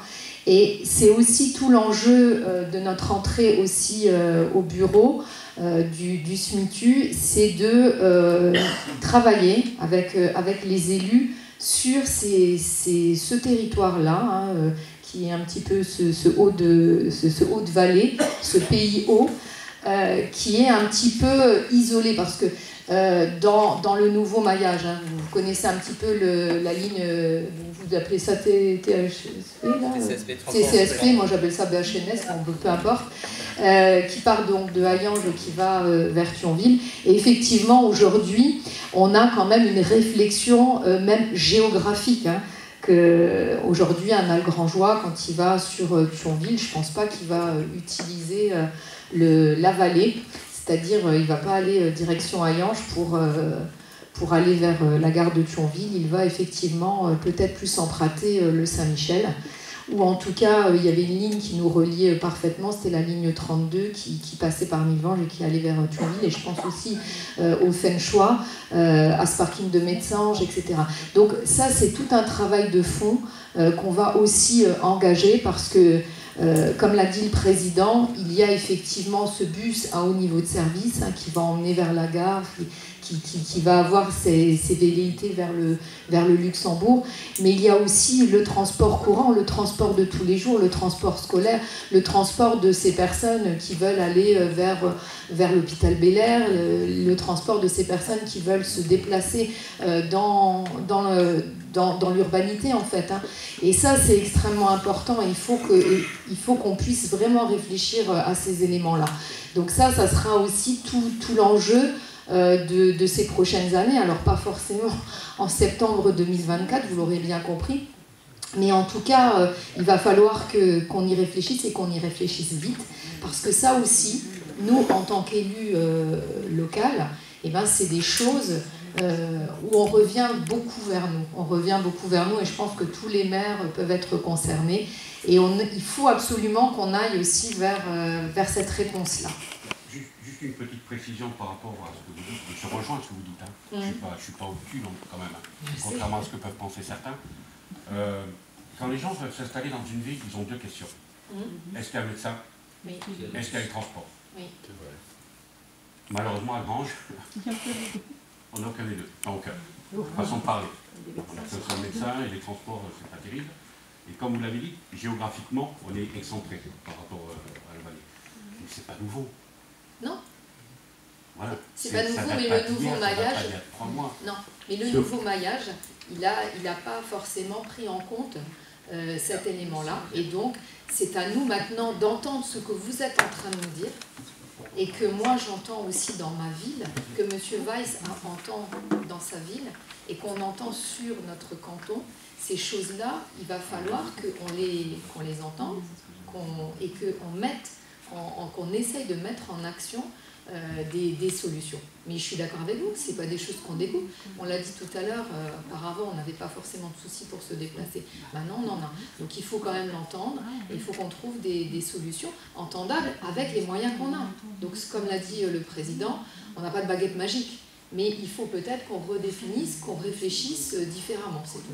Alors, bonsoir, Vincent Schweitzer, président de l'association Usactifench. Donc, pour tout d'abord rebondir sur la question de monsieur, le SMITU aurait certainement grand intérêt à être beaucoup plus transparent sur les données qu'il a. Parce qu'en sous-entendu de la question, je crois deviner qu'il y avait finalement à Granges, c'est combien d'habitants qui ont besoin de bus, Pontois, etc., c'est combien. Donc comment, quelle est la logique que priorise? Et s'il n'y a pas de transparence sur les chiffres, on continuera de se battre sur du symbole et on ne construira rien de concret. Donc c'est ce que nous portons particulièrement. On aimerait bien, nous qui sommes présents au comité de partenaires depuis un bout de temps, avoir plus d'informations. Et hélas, le SMITU nous a dans le passé beaucoup déçus parce que les informations, on les a au compte-gouttes. Pour ne pas dire que la plupart, on ne les a pas. Si c'est flou, c'est qu'il y a un loup, comme disait l'autre, la grand-mère. Hein. Ensuite, j'observe que beaucoup d'usagers sont absents de cette réunion parce que les gens, ils ont déserté les bus et ils n'ont plus non plus du tout confiance dans des gens qui leur ont menti pendant des années et des années. Et donc les mensonges du SMITU, je suis désolé, mais c'est un feuilleton. Je prends qu'un exemple, en 2020, on nous annonce un nouveau réseau, serrez les fesses, pas de problème, réseau restreint, comme ça vous aurez le BHNS. En 2021, l'association que je représente, mais d'autres aussi, nous réclamions la sortie d'un rapport de l'inspection régionale des comptes, qui n'est pas sorti pendant 2 ans. On a envoyé nous-mêmes des accusés de réception à la Chambre régionale des comptes. Pourquoi c'est pas sorti, on n'a pas compris. Et puis finalement, ça sort très tardivement, et on découvre que le SMITU a perdu 50 millions d'euros, comme ça, bim. Et puis finalement, on ne fera pas de plus d'affaires. Actuellement, moi, ce que je subodore, parce que je n'entends pas trop parler de... Je constate que j'entends plus parler de Super Citizen qui va nous sauver tous, qu'il y a 2 ponts qui sont construits à Thionville, et nous demandions, depuis au comité des partenaires aussi, des comptes par rapport à ça. On demandait notamment, mais comment ça se fait que les ponts sont construits tout de suite? Combien ça coûte ces ponts? Aucune réponse. Et donc, si ces ponts, ce que nous estimons, coûtent dans les 40-50 millions d'euros, ça veut dire concrètement 40-50 millions d'euros balancés à l'eau, encore une fois. Nous, l'association, nous qualifions ça de détournement de fonds, avec un point d'interrogation, parce qu'il faut le qualifier juridiquement. Combien on peut payer plus sérieusement des chauffeurs avec 50 millions d'euros? Combien de bus on peut acheter avec 50 millions d'euros, hein, x2? Donc, je me demande si on a un nouveau SMITU devant nous, ou alors l'ancien. Parce que, hélas, derrière la table, là, je vois la plupart des membres du SMITU qui ont voté comme un seul homme toutes les mauvaises décisions. À part Perron, ici, dans cette salle, je ne me souviens pas qu'un seul ait pipé mot quand des usagers, ou l'association que je représente, ont tiré la sonnette d'alarme sur des projets qui avaient l'air complètement bancals. Donc voilà, c'est peut-être un petit peu à charge ce que je dis, mais je veux dire, la confiance, ça se gagne. Et je ne crois pas que vous pourrez passer à côté d'une opération linge propre. Il va falloir faire la grande lessive au SMITU. Moi, je ne crois pas qu'on peut dire « Tiens, monsieur Schreiber, bon, ben, il n'existe plus. » Enfin, il n'est pas là. A priori, moi, monsieur Schreiber, c'était une catastrophe. Il n'y avait aucune relation avec l'association. Il nous promettait n'importe quoi. Et tout d'un coup, du jour au lendemain, il n'est plus là. Donc, je veux bien qu'on ait... moi, bien entendu, peut-être que je suis un peu négatif, là, dans mon discours. Je vous donne le bénéfice du doute, monsieur Dick. Mais il va falloir vraiment récupérer la confiance perdue. Je parle au nom des usagers, hein, qui n'en peuvent plus, quoi. Donc il y a ça, et puis qui c'est qui... Finalement, est-ce que les décideurs sont présents ici? Moi, je ne suis pas si sûr. Parce que quand on regarde les conseils municipaux à Thionville, on a un certain monsieur Cuny qui, au propos des bus, systématiquement dit « je décide, je décide, je décide ». Et ce que nous, on observe, c'est que ce qu'il décide, c'est vraiment appliqué.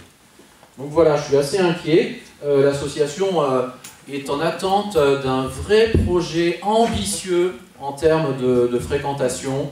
Et effectivement, vous avez fait le constat, il faudrait que les gens de la région de Thionville-Fensch fréquentent 5 fois plus le bus pour qu'on arrive à une moyenne nationale.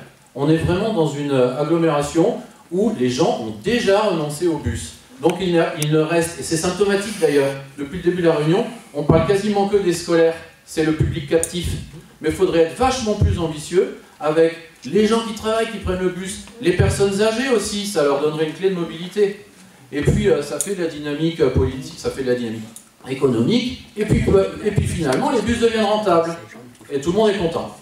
Voilà, donc je vais terminer sur ce point positif. Merci de votre attention. Merci à vous. Alors monsieur, je me permets, alors, il y a le fond et la forme dans ce que vous dites. Je me permets de le dire comme ça. Sur le fond, et vous avez fini par la note positive pour boucler une boucle. Non mais vous levez le point, oui, vous avez fait une boucle positive. Oui, pardon. Donc on reste sur le smile ou sur le pouce, c'est bien. Donc ça c'est le fond, où vous parlez effectivement du projet qui pourrait être le nôtre, et tout à l'heure je parlais de mobilité, donc on peut partager l'enjeu justement de sortir des soucis du quotidien pour parler de mobilité de manière beaucoup plus large. Après, il y a un peu de dérapage en cours de route, monsieur. Donc effectivement, je me permets de rétablir un certain nombre de choses, et certains de mes collègues voudront peut-être s'exprimer après moi. Première des choses, vous parlez on a parlé de confiance. La première des choses que je tiens à dire, c'est qu'un bureau, ça se partage et ça se discute avec des gens qui ont la même passion, la même envie de faire bouger le territoire.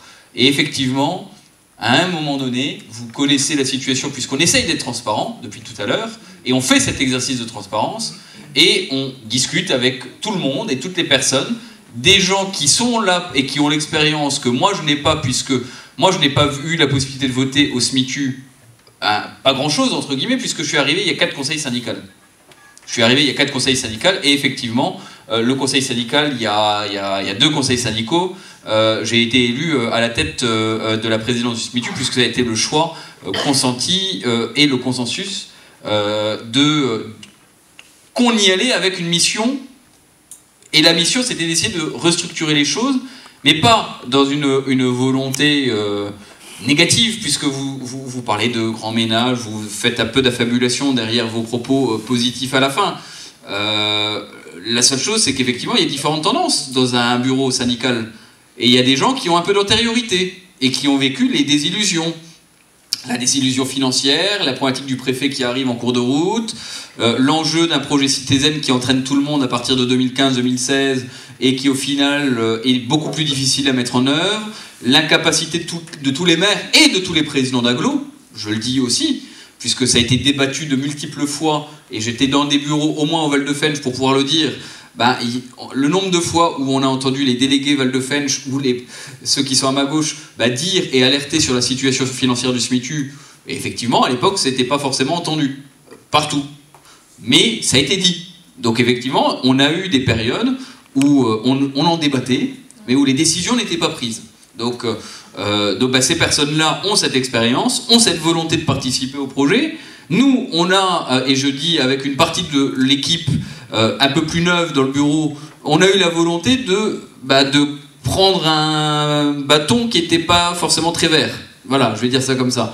Donc on a fait ce choix de prendre notre responsabilité parce que c'est l'enjeu de nos citoyens, dans nos villes, dans nos territoires, dans notre département, dans notre canton, ou en tout cas tout simplement parce qu'on a une conscience politique et qu'on se dit qu'il faut faire bouger les choses.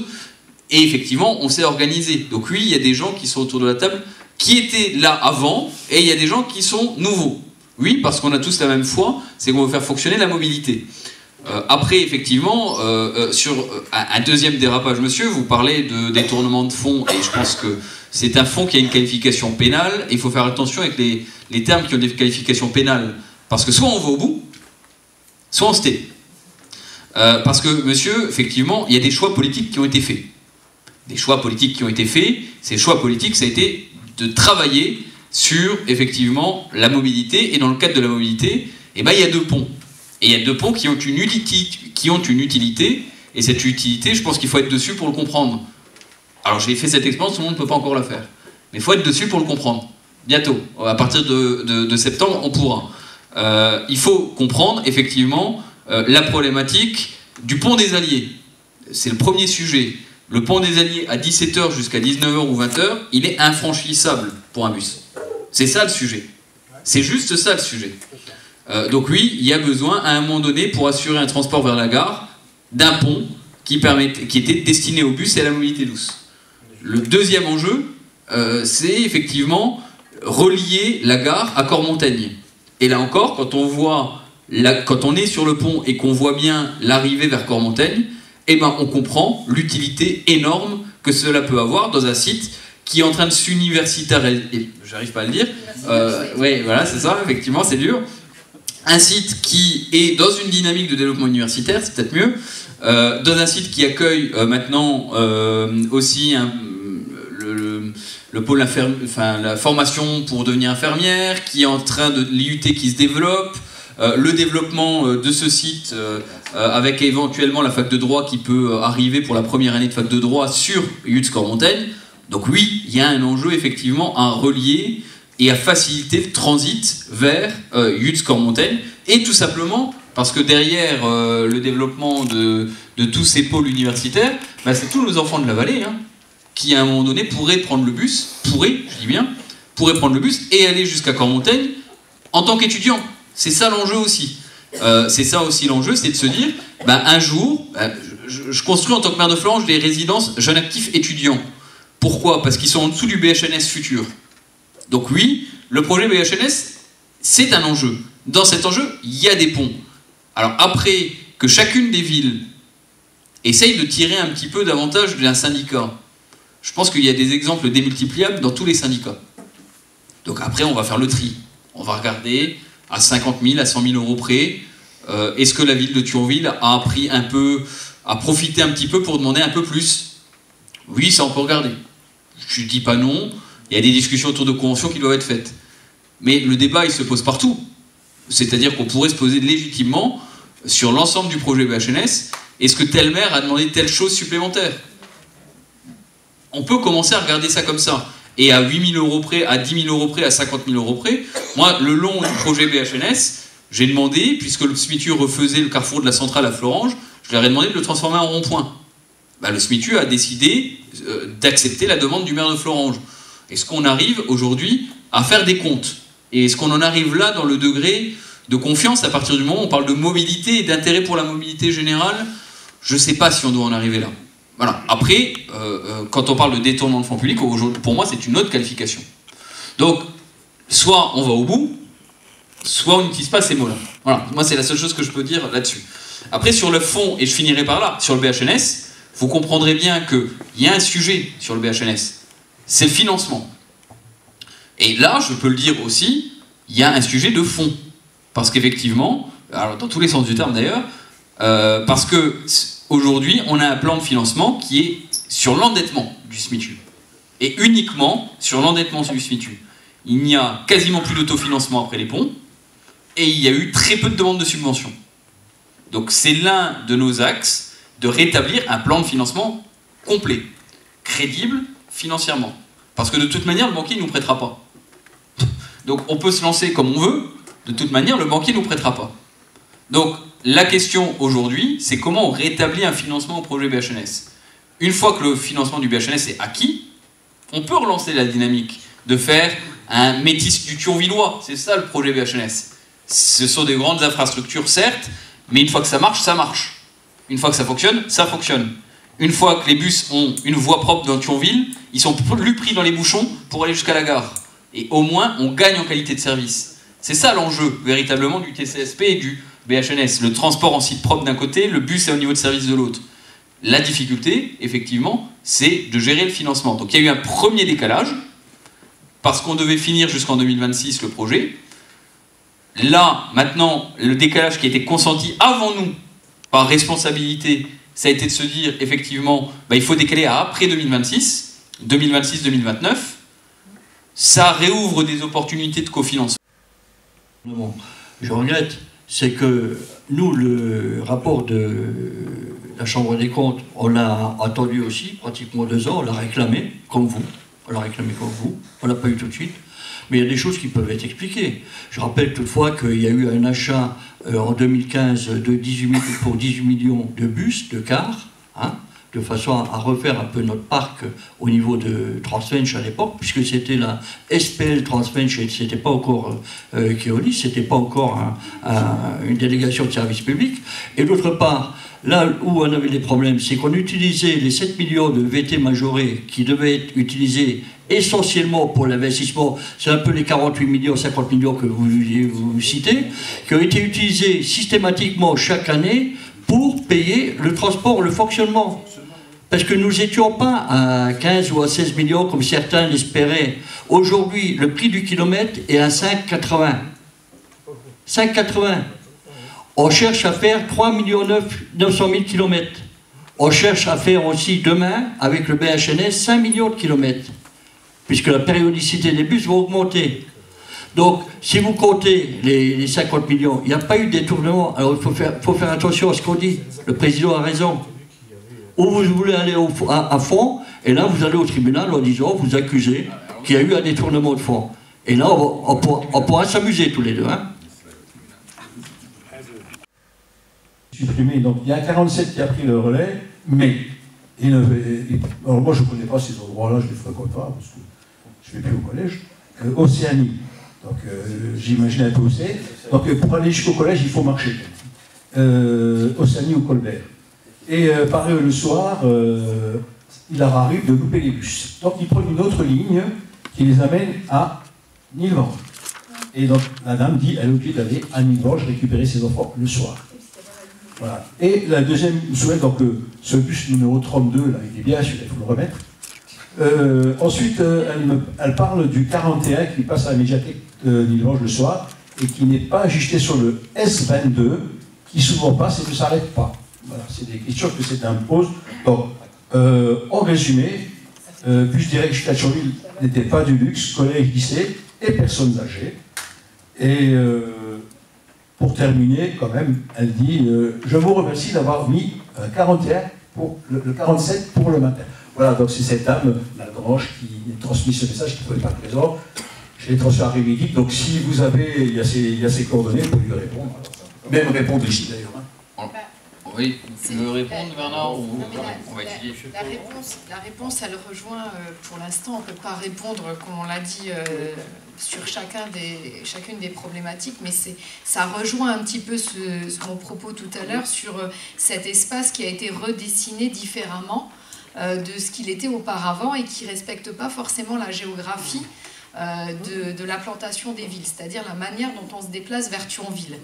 Et ça, c'est assez problématique, on le vit au quotidien, alors moins sur Nilvange, mais davantage quand on arrive sur Algrange, Knutange et puis sur le PIO. Et ça, effectivement, c'est toute une réflexion qu'il va falloir qu'on engage et qu'on commence déjà à engager, notamment avec le délégataire. Algrange. Alors déjà, je voudrais commencer mon propos par saluer la démarche de concertation que le nouveau bureau du SMITU a engagée. Je crois que c'est très important parce que nous, en tant qu'élus, on arrive à échanger, on se voit, on discute, on débat, mais recueillir parole de la population et des usagers, c'est important. Ça n'a jamais été fait. Et, vraiment, merci d'avoir engagé cette concertation et d'être venu à Grange en premier. C'était important puisque nous rencontrons de grosses difficultés, comme vous avez pu le remarquer. Moi, je crois qu'on est d'accord dans tous les échanges qu'on a pu avoir sur deux choses. C'est que les deux priorités pour le transport public, c'est de rendre un service à l'usager de qualité, de ne pas faire deux catégories d'usagers. Et la deuxième chose, c'est de développer le transport en commun pour des raisons qui nous paraissent évidemment fondamentales, c'est l'environnement et l'écologie.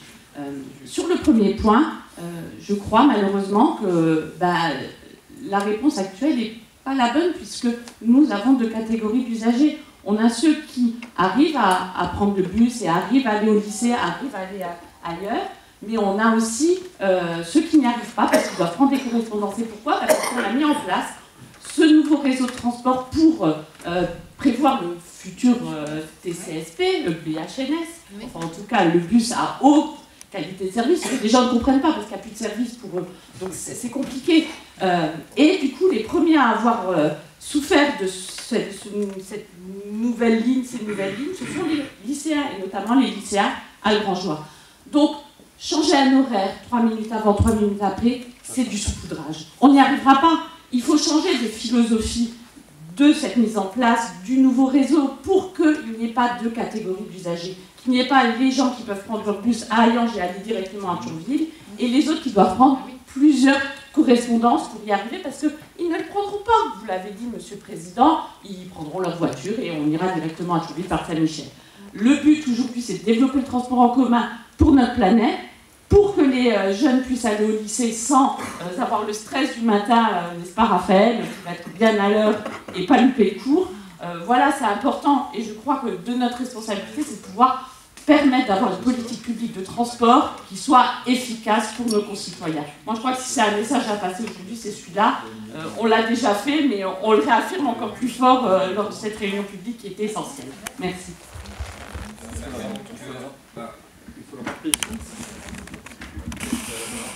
Peut-être juste pour répondre simplement très rapidement. Alors, deux étapes. Premièrement, puisqu'on a une conseillère régionale, c'est bien de le dire également qu'il est urgent et il y a un rendez-vous qu'on est en train de mettre en place avec le vice-président, parce que la région, c'est elle qui nous donne la qualité d'autorité organisatrice de transport. Donc effectivement, le lien avec la région est absolument nécessaire et obligatoire dans le cadre de notre compétence. Je dis ça comme ça. Mais la deuxième des choses, effectivement, c'est... Alors, deux catégories d'usagers, oui, je comprends sur la récurrence, mais néanmoins, il ne faut pas oublier, je prends la ville de Florence que je connais le mieux, qu'on a encore, par exemple, des bus surchargés qui laissent des gamins à quai, même à Florence. Parce qu'effectivement, on arrive en bout de chaîne, les bus sont pleins, et on se retrouve dans cette situation où le gamin reste à quai sur une... Voilà, donc il y a des problématiques qui sont évidemment dans la proportion véridique, ces deux catégories liées au système de correspondance, mais même ça ne crée pas un caractère optimum et certain actuellement. Et je répète, sur ce sujet pur et dur, développer l'offre de transport avec la seule limite de trouver des chauffeurs. Voilà, je le répète parce que là, même si on rétablit financièrement la situation SMITU, même si on repriorise non pas l'investissement massif du BHNS, mais on se dit, allez, on va remettre un peu de ligne, un peu à droite à gauche, pour améliorer le transport, et ben il restera la problématique des chauffeurs. Donc ça peut fonctionner pour le scolaire, parce qu'on va prioriser, on pourrait faire un choix, et je sais que le délégataire y travaille, sur l'heure de pointe, mais en se disant, on déshabille un peu Paul pour habiller Jacques, parce qu'il y a des systèmes... il y a des systèmes de correspondance un peu différents et on va trouver une solution. On peut se le dire. Je sais que le délégataire travaille sur des solutions et des propositions pour septembre. Il y a des solutions qu'on peut trouver. Mais la limite, c'est le nombre de chauffeurs. C'est-à-dire qu'on peut prévoir des lignes, et je vous dirais même, alors ça c'est contractuel entre nous, que nous, aujourd'hui, et nous c'est le service public, ça nous coûte plus cher de prévoir des lignes non réalisées par le délégataire que de ne pas prévoir de lignes. Donc je vous dirais même de manière inversée, parce qu'aujourd'hui c'est des sujets contractuels, c'est bien de le dire financièrement. Aujourd'hui on se retrouve dans une situation où il y a des pénalités quand le délégataire n'est pas en capacité à faire, mais qui sont très loin de représenter le coût de ce qu'on lui donne pour réaliser ces lignes. Et on est dans un rapport de quasiment 1,10, je crois, en termes de, entre les pénalités et le coût, et le coût au kilomètre. Donc on est dans un rapport d'1,10. Donc c'est clair aujourd'hui que notre premier enjeu aujourd'hui, et c'est le premier enjeu de Keolis, c'est effectivement de se dire on recrute des chauffeurs, mais peut-être qu'une des réflexions, c'est plutôt que d'avoir un plan de transport priorisé et à côté un plan de transport infaisable, peut-être que le plan de transport doit être réactualisé, et peut-être on doit en fait avoir le plan de transport priorisé avec une vraie réflexion sur ce qu'on met dans le plan de transport, mais qui deviendrait réaliste. Donc ça, c'est aussi une des solutions financièrement parlant pour le SMICU, en fait de limiter des lignes fantômes qu'on est incapable d'appliquer. Et de se dire publiquement, eh ben, vaut mieux voir un peu moins gros par rapport au nombre de chauffeurs qu'on a cette année, et au moins on se retrouve dans une situation où le plan qu'on vous donne, il est faisable, et on le fait. Et on ne vient pas derrière avec un deuxième plan de ce qu'on est en capacité de faire avec ce qu'on appelle le plan de transport priorisé. Et donc c'est peut-être aussi un des sujets à partir de septembre, bah, c'est de, en fait, plutôt que d'avoir 3 800 000 km potentiels théoriques et 3 100 000 réalisables, bah, peut-être qu'il faut qu'on soit à 3 300 000. Mais au moins avec la certitude qu'il soit fait par le délégataire. Donc vous voyez, c'est des enjeux, Peggy, c'est des enjeux véritablement, mais qui vont intéresser forcément tout le monde, puisqu'on va peut-être administrativement supprimer certaines lignes, mais qu'on est en incapacité de faire au quotidien. Donc en fait, on ne retire rien à personne aujourd'hui, mais qui effectivement peuvent émouvoir aussi l'opinion à un moment donné, si on annonce que certaines lignes fantômes non réalisées, de toute manière, comme elles ne sont pas faisables, on sera incapable de les mettre. Mais ça fait partie aussi de ces sujets. Après, sur la conviction, je pense que vous avez compris que dans le bureau, on a des gens extrêmement sensibles à la question des territoires qui ne sont pas dans le faisceau S20, S21. Voilà, je vais le caricaturer comme ça. Je pense que l'enjeu, c'est effectivement, il y a l'urbain qui va quasiment de l'ancienne ligne du tramway qui a ensuite été la ligne 1 et 2 et qui ensuite reste la ligne S20 et S21 dans notre conurbation urbaine. Et la question, c'est comment on fait le rabattage, les lignes de rabattement du reste du territoire. Et ça, c'est notre vrai sujet, de savoir comment on connecte mieux le reste du territoire, avec en plus quand même quelques sujets qui sont des zones blanches. Je pense à la Feltière. Aujourd'hui, la Feltière s'est développée. Par rapport à la réalité du développement de la Feltière, c'est quasiment une zone blanche. Je pense à l'UCAT. L'UCAT qui est en train de se développer à Ucange, ou la gare d'Ucange. C'est une zone blanche. Effectivement, donc ces questions-là sont encore et font quand même partie de la réflexion.